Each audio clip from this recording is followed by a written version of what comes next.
ಹ್ಮ್. ಎಲ್ಲರಿಗೂ ನಮಸ್ಕಾರ.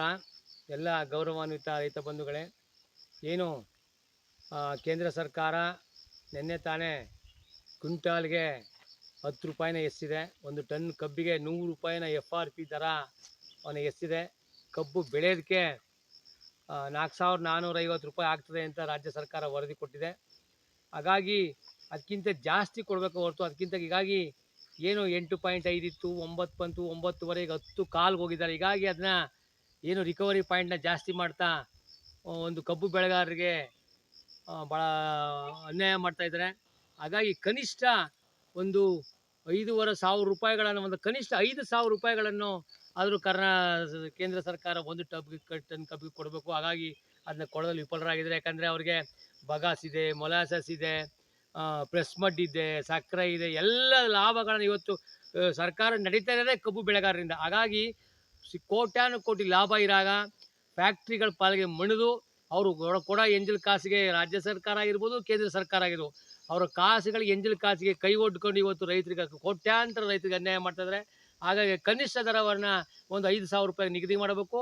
ಜೊತೆಗೆ ಏನು ರಾಜ್ಯ ಸರ್ಕಾರ 100 ರೂಪಾಯಿ ಕೊಡಬೇಕು ಅಂತ ಆದೇಶ ಮಾಡಿದೆ, ಆಗಲೇ ರಾಜ್ಯ ಸರ್ಕಾರ 50 ರೂಪಾಯಿ ಕೊಟ್ಟಿದೆ. ಇನ್ನು 50 ರೂಪಾಯಿಗಳಿಗೆ ಇವರು ಕೋರ್ಟ್ಗೆ ಹೋಗಿದ್ದಾರೆ ಅಂದರೆ ಇವರ ಮನಸ್ಥಿತಿಗಳು ಹೆಂಗಿದೆ? ಕಾರ್ಖಾನೆ ಮಾಲೀಕ ನಾನು ಎಚ್ಚರಿಕೆ ಕೊಡ್ತೀನಿ, ಮುಂದಿನ ದಿನಗಳಲ್ಲಿ ನಾವು ಕೋರ್ಟ್ಗೆ ಏನು ನೀವು ಶುಗರ್ ಕೇನ್ ಆ್ಯಕ್ಟ್ ಪ್ರಕಾರ ನಡ್ಕೊತಾ ಇಲ್ಲ, ದ್ವಿಪಕ್ಷೀಯ ಒಪ್ಪಂದ ಆಗ್ತಾ ಇಲ್ಲ, 14 ದಿನಗಳಿಗೆ ದುಡ್ಡು ಕೊಡ್ತಾ ಇಲ್ಲ, 12 ತಿಂಗಳು ಕಟಾವು ಮಾಡ್ತಾ ಇಲ್ಲ, ನೀವು ಇದೇ ಧೋರಣೆಯನ್ನು ಮುಂದುವರಿಸಿದ್ರೆ ನಮಗೂ ನ್ಯಾಯಾಲಯ ಇದೆ, ನಮಗೂ ಕಾನೂನು ಗೊತ್ತಿದೆ, ನಾವು ಮುಂದಿನ ಹಂತಗಳಲ್ಲಿ ಕೋರ್ಟ್ಗೆ ಹೋಗ್ತೀವಿ. ಹಾಗಾಗಿ ಏನು ರಾಜ್ಯ ಸರ್ಕಾರ ಫಿಕ್ಸ್ ಮಾಡಿದೆ, ಈಗಾಗಲೇ ರಾಜ್ಯ ಸರ್ಕಾರ 50 ರೂಪಾಯಿ ಕೊಟ್ಟಿದೆ. ನಿಮ್ಮಗಳ ಬಾಬ್ತಿನ ಕೋರ್ಟ್ಗೆ ಹೋದೆ ನೀವು 50 ರೂಪಾಯಿನ ಕೊಟ್ಟರೆ ನಮಗೂ ನಿಮಗೂ ಒಳ್ಳೆಯದಾಗುತ್ತೆ. ಇಲ್ಲಾಂದರೆ ಮುಂದಿನ ದಿನಗಳಲ್ಲಿ ನಾವು ಹೋರಾಟದ ಹಾದಿ ಜೊತೆಗೆ ಕಾನೂನು ಹೋರಾಟನೂ ಸಹ ನಾವು ಮಾಡಬೇಕಾಗುತ್ತೆ. ಆಗಾಗಲೇ ಶುಗರ್ ಫ್ಯಾಕ್ಟ್ರಿಯನ್ನು ಹೆಚ್ಚಿಸ್ತಾ ಇದ್ದೀನಿ. ತಕ್ಷಣ 50 ರೂಪಾಯಿ ಬಿಡುಗಡೆ ಮಾಡಬೇಕು.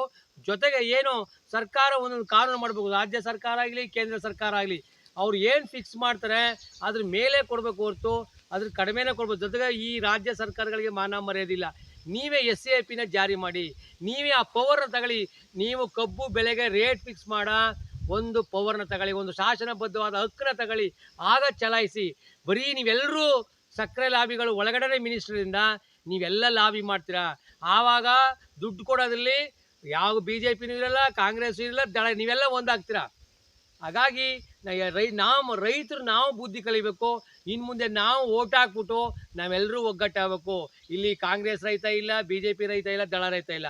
ನಮ್ಗೆ ಅನ್ಯಾಯ ಆದಾಗ ನಾವೆಲ್ಲ ರೈತರು ಒಂದೇ, ನಾವೆಲ್ಲರೂ ಒಂದೇ. ಸರ್ಕಾರಗಳು ಮಾಡಿದಾಗ ಕಾಂಗ್ರೆಸ್ ಸರ್ಕಾರ BJP ರೈತ ಅಂತ ಮಾಡಲ್ಲ. ಹಾಗಾಗಿ ನೀವು ಸರ್ಕಾರ ಮಾಡುವಾಗ ಎಲ್ಲ ರೈತರಿಗೂ ಮಾಡೋದ್ರಿಂದ ನಾವು ಓಟ್ ಹಾಕ್ಬಿಟ್ಟು ನಮ್ಗೆ ಇಷ್ಟ ಬಂದವ್ರಿಗೆ ಓಟ್ ಹಾಕ್ಬೇಕು. ನಾವೆಲ್ಲ ಇಂಥ ಸಮಸ್ಯೆಗಳು ಬಂದರೆ ಹೋರಾಟ ಮುಂದಿನ ದಿನಗಳಲ್ಲಿ ನಾವು ಕಬ್ಬು ಬೆಳೆಗಾರರ ಒಂದು ಸಭೆನ ಕರೆದು ಜಿಲ್ಲಾಡಳಿತಕ್ಕೆ ಮುತ್ತಿಗೆ ಹಾಕ್ತೀವಿ, ಸರ್ಕಾರಗಳಿಗೆ ಎಚ್ಚರಿಸ್ತಾ ಇದ್ದೀವಿ. ಜೊತೆಗೆ ಶುಗರ್ ಫ್ಯಾಕ್ಟ್ರಿಗೂ ನಾವು ಎಚ್ಚರಿಸ್ತೀವಿ ಅಂತ ಈ ಮೂಲಕ ತಕ್ಷಣ 50 ರೂಪಾಯಿ, ಜೊತೆಗೆ ಕೇಂದ್ರ ಮತ್ತು ರಾಜ್ಯ ಸರ್ಕಾರ ಎರಡೂ ಸೇರಿ ನಮಗೆ ಟನ್ ಕಬ್ಬಿಗೆ 5,000 ರೂಪಾಯಿ ಕೊಡಬೇಕು. ನೋಡಿ, ಕಬ್ಬು ಮಳೆ ಇಲ್ಲದೆ ನಮ್ಮ ಕಬ್ಬು ಯಾವ ಥರ ಒಣಗ್ತಾ ಇದೆ. ಈಗ ಸ್ವಲ್ಪ ಮಳೆ ಆಗ್ತದೆ, ಕರೆಂಟ್ ಇಲ್ಲ, ಪ್ರಕೃತಿ ವಿಕೋಪದೊಳಗೆ